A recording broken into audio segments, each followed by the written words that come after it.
if your unit of demarcation is the VM, are there things like that that it's just not appropriate for, or what's your thoughts around that? So there are, as I'm sure everybody heard this morning, database strategies that don't have to have a huge, backends applied to them, but there are situations where that has to be there.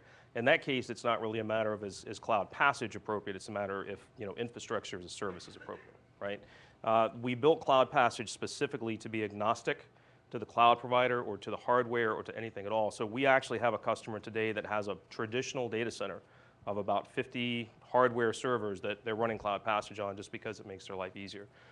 Infrastructure as a service, the back end, the database is always a big challenge. So when we work with customers, that's always where we start to hear customers say, maybe we ought to think about a hybrid. Maybe we ought to start thinking about some hardware on the back end. So as far as implementing CloudPassage, the biggest challenge that people have here is, how do we operationalize this new model, right? So people have built operations for years around perimeter security. How do we have to change? How do we have to deal with those things? Uh-oh.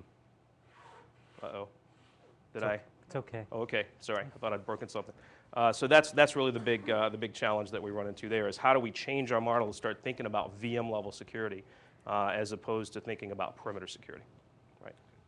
So where or is there a line that you're drawing, or how do you differentiate yourself or complement, things like server-based, host firewalls, IDS, server patch management. So Yep. Where do the kind of the traditional things that we're using to manage those internally, do we still keep those? Are they all replaced? It's up to you. So we're replacing a lot of those functions, and that's our goal. Pardon me. The difference in what we do, the way we differentiate is, first of all, that grid does most of the work, right? Let's take a software assessment, first of all. That takes a lot of crunching power to go out, hit the CVE database and figure out that this version has this 6 vulnerabilities, so forth and so on. We take that workload, usually a factor of 10 or 20 to 1. So we'll use 1 second of CPU time on the machine to get the data, 20 to 30 seconds on the grid to actually do the computation necessary to come out with a result. So that's one thing. That's important because a lot of the security functions in the data center, because data center servers in many cases are way underutilized, nobody cares about the 20% CPU that you're chewing up with your security software. In the cloud, people care. You pay for every cycle, right? So you take 20% of a CPU, you basically break the economic value of infrastructure as a service in the first place. So that's one big differentiation. The second big differentiation is the elasticity, right? So the ability for us to say, we're going to automatically burst out and somebody doesn't have to go touch a whole bunch more machines, we just take care of it. The final one is portability. None of the products in the data center today are designed to go from this location to that location, maybe a third location, and be completely transparent and seamless on the security front. They're built to be in one location. So those are the differentiations that we're bringing to the table.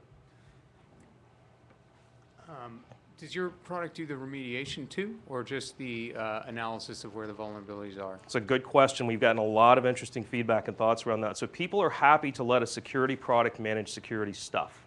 Like today, we directly manage IP tables firewalls, centrally, right? Make one policy. Anywhere there's a daemon, we can apply policies out there. They don't want us to change configurations. But what they've said is, give us an API that we can go out to Puppet, Opsware, Chef, whoever, and we can wire together their tools that we already have, we know, we love, we trust, to be able to get data, right, from your security-focused system to be able for us to feed that in and make the changes we need to using our configuration management tool. And that's the strategy we've taken, right? So instead of touching or putting another thing on someone's system that makes changes, we use what's there today. So this is where this ecosystem idea really comes into play. No, go ahead. Just going to ask, what kind of pricing do you think, pricing model do you think you can have for a product like this? So How do you frame the value for customers? We think starting around 50 per server per month is about the right level. $50 per server? Per server per month. When we look at other cloud offers, when we look at, it's interesting because this may actually end up being a money saver for people who use the cloud heavily. When we started to look at how much companies spend per server on firewalls and on various and sundry things, it got up to $1,000 a server. Because you've got all this hardware and stuff that people have to spend to run these things. Given it's a SaaS model, it's much cheaper, right? So we think that we may actually end up saving people money in the long run.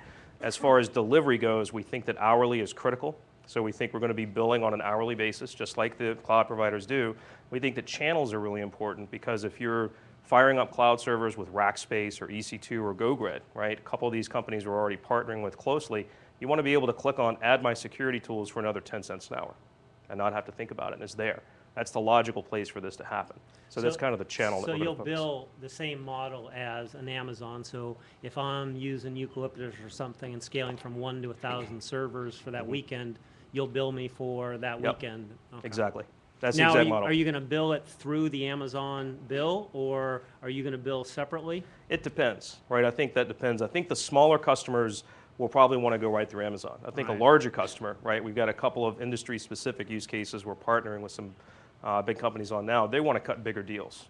All right. So in that case, we go cut a bigger deal, Understandably. right? So Can you talk a little bit about the go-to-market strategy, how you're getting out there when the product's ready, the customers you're going after? yep, sure. So the big sectors that are using cloud heavily today are software as a service providers for virtual appliances. They love this stuff.